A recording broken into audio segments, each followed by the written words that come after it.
గుడివాడలో కృష్ణా జిల్లా ZP chairperson ఉపాలపాటి Harika గారి మీద జరిగినటువంటి దాడి, ఆమెను చాలా దారుణంగా దూషించిన మాటలు కృష్ణా జిల్లాలోనే కాదు, రాష్ట్ర రాజకీయాల్లో కూడా తెలుగుదేశం పార్టీ ఖచ్చితంగా బూమరంగా అయింది. తెలుగుదేశం పార్టీ నాయకులు కూడా ఈ విషయాన్ని గ్రహించారు. దాన్ని ఓవర్కమ్ చేసుకోవడం కోసం, దానికి మందు పూసుకోవడం కోసం ఎట్లనో అర్థం కాక వాళ్ళు కొట్టుమిట్టాడుతూ ఉన్నారు. వేరే ఎవరి మీదైనా కనుక ఇలాంటి దూకుడు ప్రదర్శించి ఉండింటే ఏమో టీడీపీ క్యాడర్లో ఉన్న వాళ్ళకి ఏమైనా ఉత్సాహపడి ఒక రకమైన సాటిస్ఫాక్షన్ పొందే వాళ్ళేమో. కానీ ఒక మహిళ జడ్పీ చైర్మన్ బీసీ సౌమ్యురాలుగా పేరుండి ఆమె మీద దాడి, నీచంగా మాట్లాడి తాగుడుపోతూ గుంపులన్నీ ఆమె మీద పడేసరికి, ఆమె ఈవెన్ మీడియా ముందు ఏడ్చేసరికి ఒక్కసారిగానే ఏంటి ఇంత దౌర్జన్యాలు దారుణాలని చెప్పి చర్చ స్టార్ట్ అయింది. ఇది టీడీపీకి పెద్ద బూమరంగ్. ఈ క్రమంలో తాజాగా గుడివాడకే చెందిన మాజీ ఎమ్మెల్యే, మాజీ మంత్రి కటారి ఈశ్వర్ మాజీ మంత్రి కొడాలి నాని గారిని కలిశారు తన నివాసంలో. సో అంటే ఒక నార్మల్ ప్రొసీజర్ ప్రకారం కొడాలి నాని గారు పోలీస్ స్టేషన్కి వెళ్ళి సంతకాలు పెట్టాల్సి ఉంది ముందస్తు బెయిల్ ఇచ్చిన వాటిలో. సో ఆయన పోలీస్ స్టేషన్ దగ్గరికి వెళ్తూ ఉంటే కటారి ఈశ్వర్ కూడా నాని గారితో పాటు వెళ్ళి పోలీస్ స్టేషన్కి వెళ్ళి సంతకాలు పెట్టించుకొని బయటకు వచ్చారు. ఫార్మాలిటీస్ ముగించుకొని బయటకు వచ్చిన తర్వాత ఆయన మీడియాతో మాట్లాడారు. నేను మొన్న ఎన్నికల్లో కూడా టీడీపీ జనసేనకు ఓటేయమని చెప్పి పిలిపించాను. 13 ఎన్నికలైతే 11వ తేదీగానే మీడియా సమావేశం పెట్టి చెప్పాను టీడీపీ జనసేనకు ఓటు వేయమని. కానీ ఇప్పుడు అనిపిస్తుంది ఇంత దారుణమా? ఒక బీసీ ఆడబిడ్డ మీద, మేము యాదవులమే, చైతన్యవంతమైన యాదవ కమ్యూనిటీ సమాజం నుంచి చెబుతూ ఉన్నాను. మా హారిక మా బీసీ బిడ్డ, యాదవ సామాజిక వర్గం కాకపోయినా మా బీసీ బిడ్డ.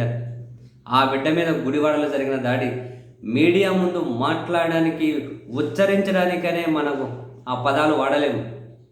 వాళ్ళు ఏం తిట్టారన్నది మళ్ళీ నేను మీడియా ముందు చెప్పలేను.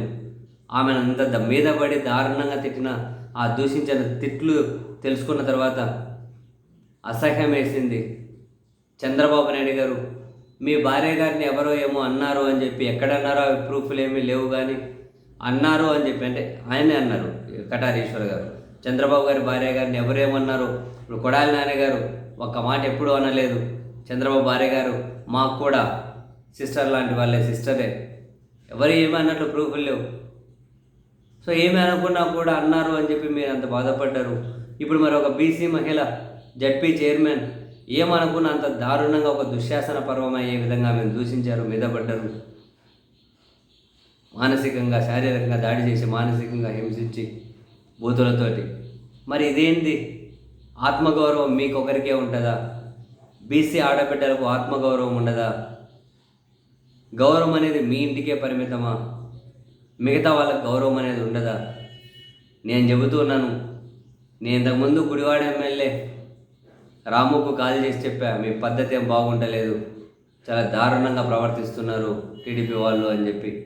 పద్ధతి మార్చుకోలే. ఇప్పుడు పోలీస్ స్టేషన్ పోయినప్పుడు లోపల సీఐ కూడా చెప్పిన, ఈ కాకి డ్రెస్ ఎందుకు, పచ్చ సొక్కాలు వేసుకొని కూర్చోవచ్చు కదా అని. ఎందుకంటే వాళ్ళ వ్యవహారశైలి అలా ఉంటూ ఉంది. ఇది పద్ధతి కాదు. నేను ఇప్పటి నుంచి గుడివాడలో కొడాలని వైపే ఉంటాను. మీరు బీసీల మీద ఎట్లా దాడి చేసి, హింసించి, మానసికంగా, శారీరకంగా ఎట్లా చేస్తారో చూస్తాం. ఏ స్థాయికైనా కనుక బీసీలు అందరం కలిసి ఫైట్ చేస్తాం.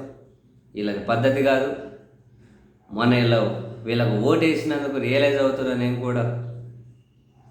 ఇక నుంచి నేను కొడాలి నానికే ఉంటాను మద్దతుగా.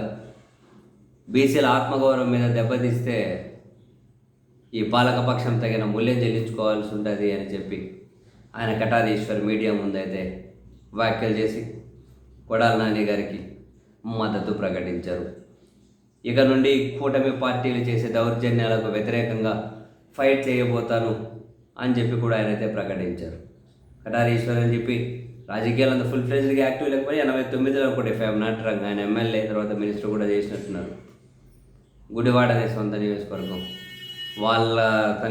వాళ్ళ ముందు తరం వాళ్ళు కూడా బహుశా గుడివాడ రాజకీయాలు కీలకంగానే ఉన్నట్లున్నారు. మరి సరే, ఎనీహౌ రాజకీయంగా ఎంత యాక్టివ్ ఉన్నారు ఏందని కదా పక్కన పెట్టండి. ఒక సామాన్య కార్యకర్త అనుకోండి, ఆయన కాసేపు ఓట్లు వేసినందుకు మీ పరిపాలన ద్వారా మాకు బాగా బుద్ధి చెబుతున్నారని ఒక సామాన్య కార్యకర్త కూడా అంటున్నట్లే కదా. ఆయన అలాగే అనుకోండి. ఇటు ఈ హింస ఏంది, ఈ దాడి ఏంది, ఇది పద్ధతి ఏంది అని చెప్పి వాళ్ళకు ఓట్లేసిన వాళ్ళు కూడా అంటూ ఉన్నారు. అయినా వాళ్ళలో మార్పు రాకపోతే ప్రజాస్వామ్యం ఎవరిని వదిలిపెట్టదు. కాలం అందరికీ సమాధానం ఖచ్చితంగా చెబుతుంది కదా.